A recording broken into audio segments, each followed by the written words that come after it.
What if the exhaustion you feel every morning has nothing to do with how long you slept? Think about that for a second. You went to bed, you closed your eyes, you spent 7, 8 hours unconscious, and yet you woke up feeling exactly as tired as when you laid down. It's in internal medicine and preventive cardiology, and I can tell you with absolute certainty, morning fatigue that doesn't go away with sleep is not a personality trait. It is not just getting older. In my clinical experience, it is one of the most consistently underestimated warning signals the body produces. And it is almost always telling you something specific about what happened while you were asleep, that here is what most people don't know. The hours between midnight and 6 in the morning are not passive. Your body is not simply resting. Your kidneys are working at peak filtration. Your heart is either recovering or compensating. Your blood sugar is rising and falling in ways you cannot feel. Your blood pressure is doing something that for many people over 60, is quietly and steadily damaging their cardiovascular system without a single symptom they'd recognize as dangerous. A study published in the Journal of the American College of Cardiology found that persistent morning fatigue is one of the 3 most commonly reported symptoms in patients who go on to receive a first-time diagnosis of heart failure within the following 2 years. 2 years of signals, ignored, attributed to age. Not on this channel, not today. In this video, I'm gonna walk you through 6 silent causes of morning exhaustion, causes that originate in the hours while you sleep, in organs you weren't watching. Through mechanisms most doctors don't explain because they expect patients to dismiss them, we're gonna go from the most familiar to the most dangerous, and by the time we reach the 6th one, I think you are going to look at your mornings very differently. Let's start. Cause number 1. Nighttime blood sugar chaos. I hear some version of the same thing at least twice a week in my office. A patient sits down and I ask how they've been sleeping, and they say, fine, I guess. I sleep through the night, I just wake up exhausted. And when I ask if anyone has ever checked their blood glucose in the early morning hours, not just fasting, not just after meals, but at 2 or 3 in the morning, they look at me like I've asked something strange. Nobody does that. Nobody thinks to, here is what's actually happening in your body. If you have type 2 diabetes, or if you are pre-diabetic, and the CDC estimates that more than 1 in 3 American adults over 60 is in that category, most without knowing it, your pancreas is not regulating blood sugar efficiently during the night. What happens then is your blood sugar either climbs too high or it drops suddenly, sometimes both in the same night. When it drops too low, your body treats it as an emergency. It releases cortisol and adrenaline to push glucose back up. That is a stress response. That is the same chemistry your body uses. When you are startled or frightened, and it happens while you are asleep, so you feel none of it consciously, think of it like a furnace that keeps misfiring overnight. The house stays at the right temperature in theory, but the furnace ran hot, ran cold, ran hot again, burning through fuel and wearing down components that were supposed to be resting. You wake up and the house feels fine, but the furnace is already showing where you can't see.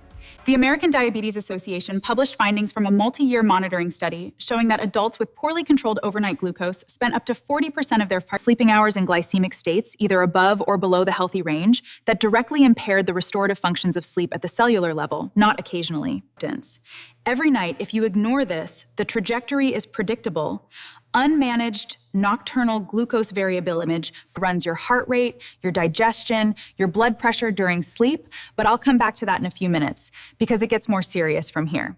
What can you do right now? 2 things. First, talk to your doctor about a continuous glucose monitor, even for a short trial period, just 2 weeks.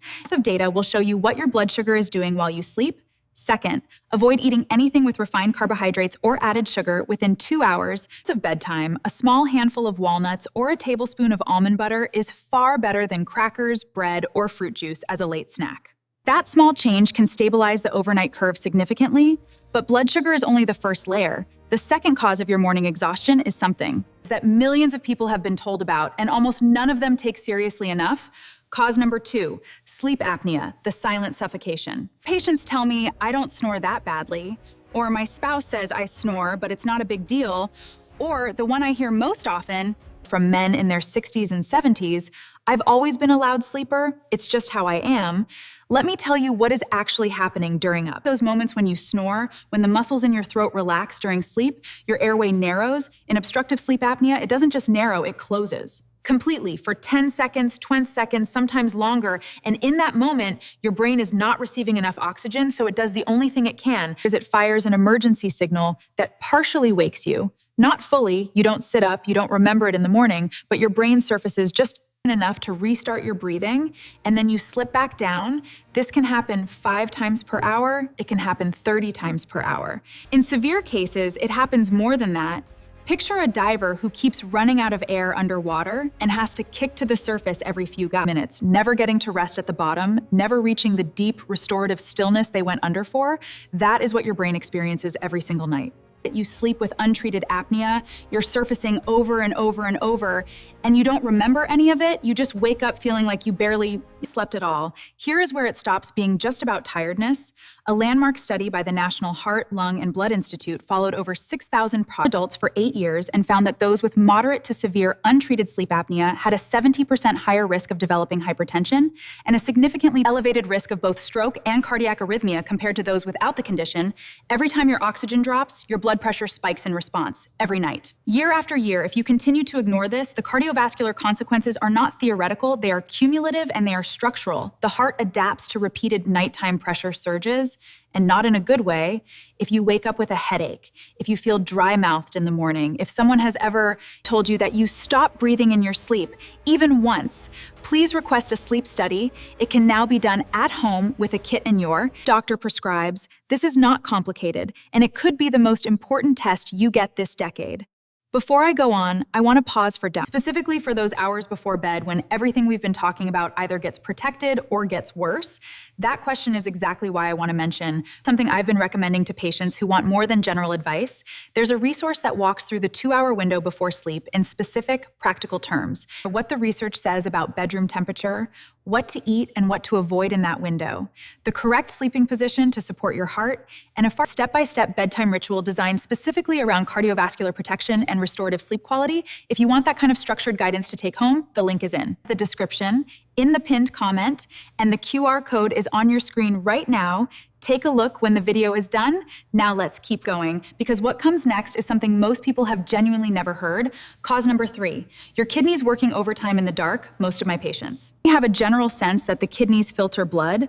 What they don't know is when the kidneys do most of that work. The answer is at night. During sleep, the body shifts into a phase of concentrated filtration.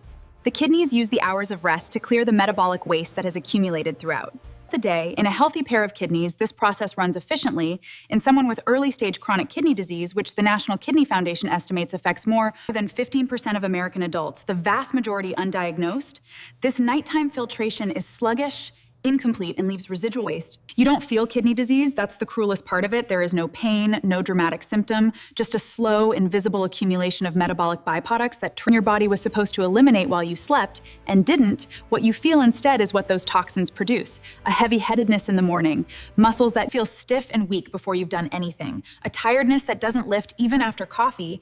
Patients describe it as waking up inside a fog. Think of it like a dishwasher that runs all night but has a partially clogged drain.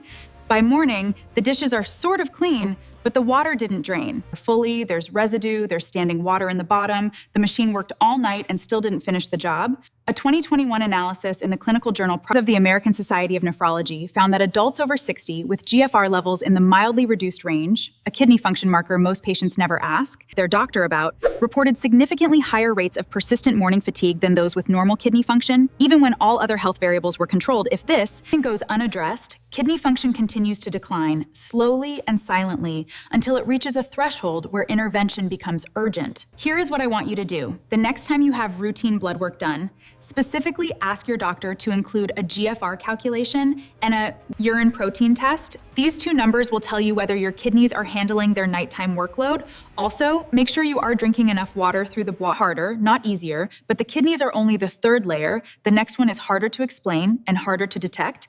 Cause number 4, the nervous. I want to be honest with you about something. This next cause is one that even many physicians miss on first pass.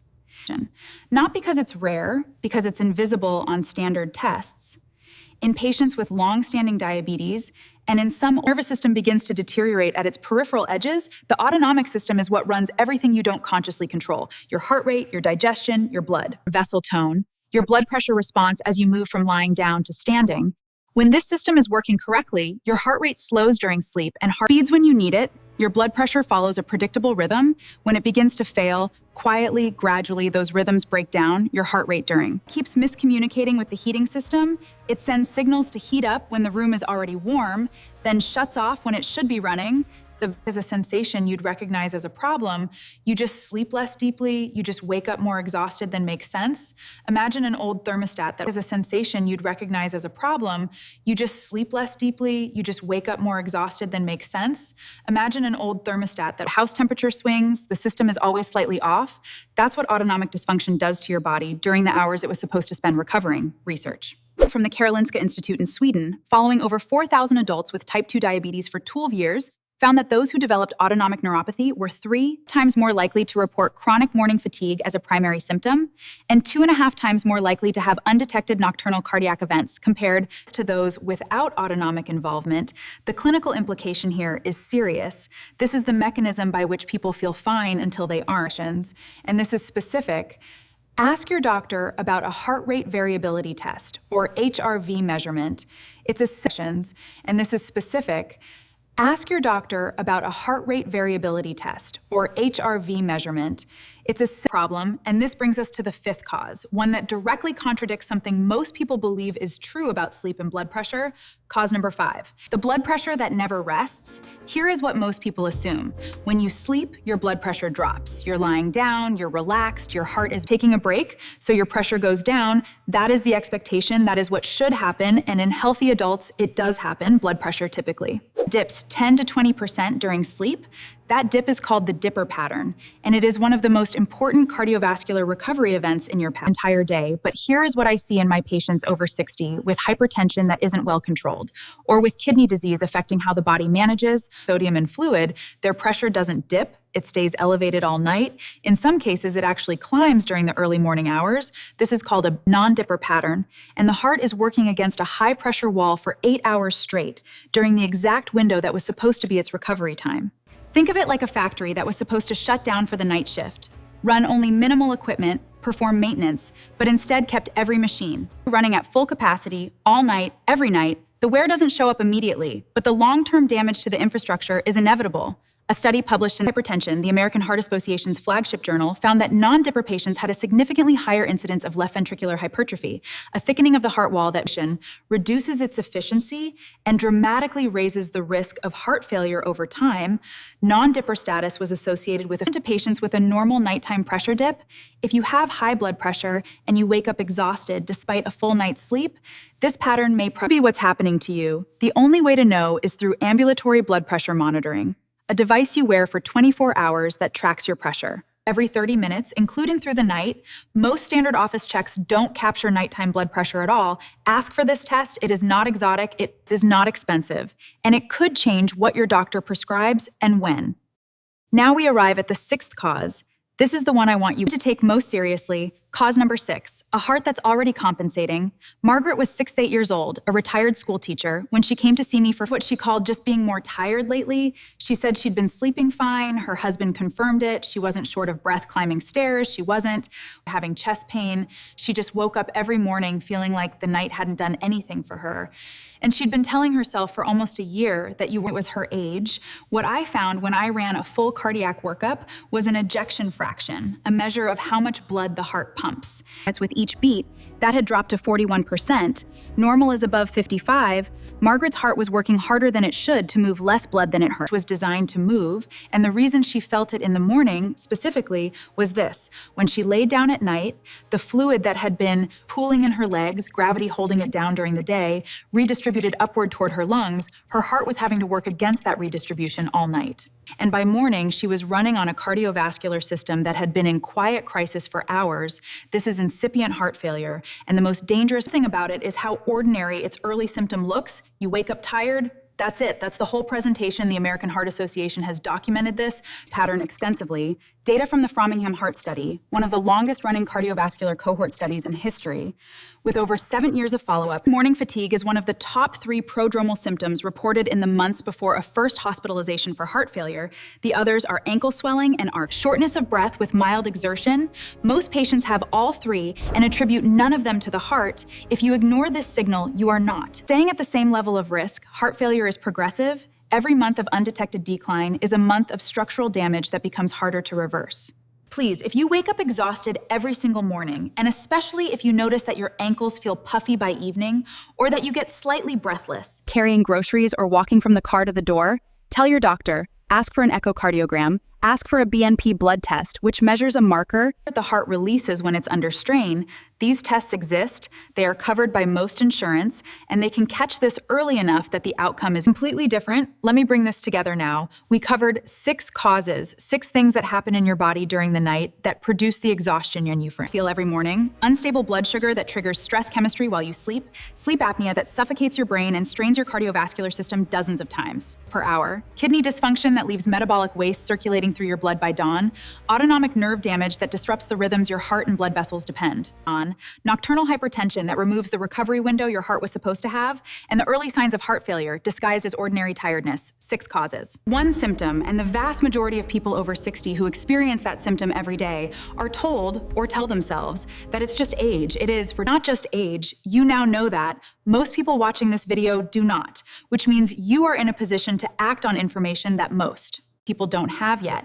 You can request the right tests, you can have the right conversations with your doctor, you can stop normalizing something that your body has been trying to tell you about for months, possibly years. Before I close, I want to come back to something I mentioned earlier.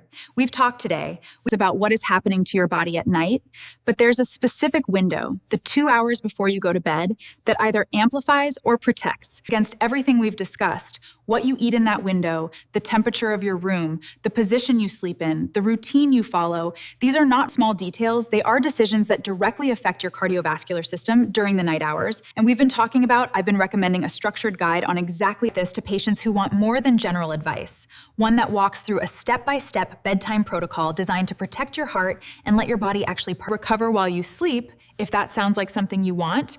The link is in the description and in the pinned comment. The QR code is on your screen right now. Then this is the kind of thing I wish every one of my patients had access to before problems develop, not after. Now, one more thing I ask of you before you close this video.